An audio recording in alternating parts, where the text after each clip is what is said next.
যে বিষয়টা নিয়ে প্রথমে আলোচনা করতে চাই যে এই ৩৬ জুলাইয়ের পরে যে নতুন বাংলাদেশ, সেই বাংলাদেশে আপনি একটি সংগঠন পরিচালনা করছেন, যারা বাংলাদেশের রাজনীতি, সমাজনীতি, অর্থনীতি, বিভিন্ন আন্দোলন, বিভিন্ন প্রেক্ষাপট নিয়ে আপনারা কাজ করছেন। সম্প্রতি আপনারা ইনকিলাব মঞ্চ কালচারাল সেন্টারও চালু করেছেন।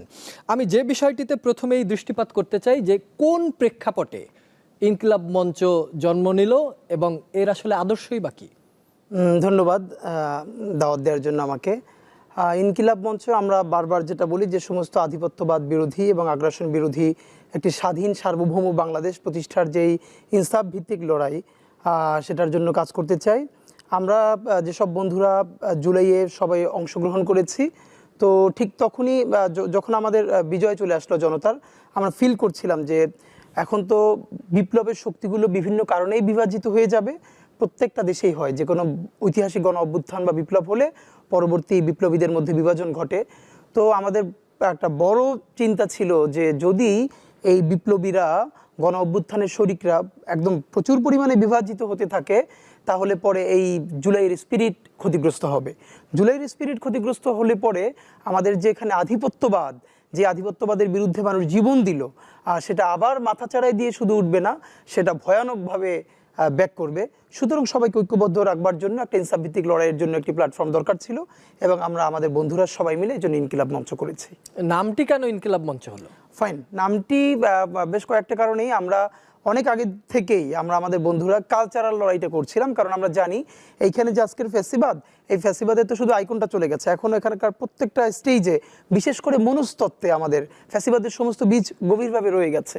তো এইখানে এই যে ফ্যাসিবাদ এবং ভারতীয় আধিপত্যবাদ যে প্রতিষ্ঠা করা হয়েছে, এর অলমোস্ট প্রত্যেকটা শিকড়ই কালচারালি এস্টাবলিশ করা হয়েছে, কালচারাল বীজ বপন করা হয়েছে। তো ওই কালচারাল লড়াইটা আমরা দীর্ঘদিন ধরেই করছিলাম। সেজন্য আমরা দেখলাম যে এই ইনকিলাব জিন্দাবাদ, এটা তো আমাদের দীর্ঘ ঐতিহ্যের অংশ। যেমন যখন সেই ব্রিটিশ বিরোধী আন্দোলন চলে ভারতে, যখন অবিভক্ত ভারত, যখন ভারত আমাদেরও, তখনও কিন্তু ইনকিলাব জিন্দাবাদ নেমে আমাদের একটা ঐতিহাসিক সিলসিলা আছে, যেটা বলে আমরা ব্রিটিশদের বিরুদ্ধেও লড়াই করেছি। সুতরাং এইবারের জুলাইও আমরা ইনকিলাব জিন্দাবাদকে আবার সামনে এনেছি। দেখলাম বলবার সাথে সাথে মানুষ ভীষণভাবে আন্দোলিত হচ্ছে, তো আমরা মনে করলাম ঠিক আছে, আমরা আমাদের ওই স্বকীয় জায়গাটুকুন ধরে রেখেই ইনকিলাব মঞ্চ করলাম এই নামে, এবং মানুষ ভীষণ ভালোবাসলো। এবং আপনারা কি কি কাজ করতে চান? আপনাদের লক্ষ্য উদ্দেশ্যগুলো কি? আচ্ছা, আমরা করে সুনির্দিষ্ট করে বলেন। মানে এমনিতে হচ্ছে আমাদের টোটাল লড়াইটা কালচারাল লড়াই। এখন অনেকে বলে যে আমরা তাহলে যে পলিটিক্যাল ভয়েস দিই, তো বাংলাদেশে এটা বানানো হয়েছে যে আপনি এমন কালচারাল অ্যাক্টিভিজম করবেন যেন আপনি রাজনীতির কিছুই বুঝেন না, কিন্তু আপনি এখানে ফ্যাসিবাদকে পেলে পুষে বড় করছেন।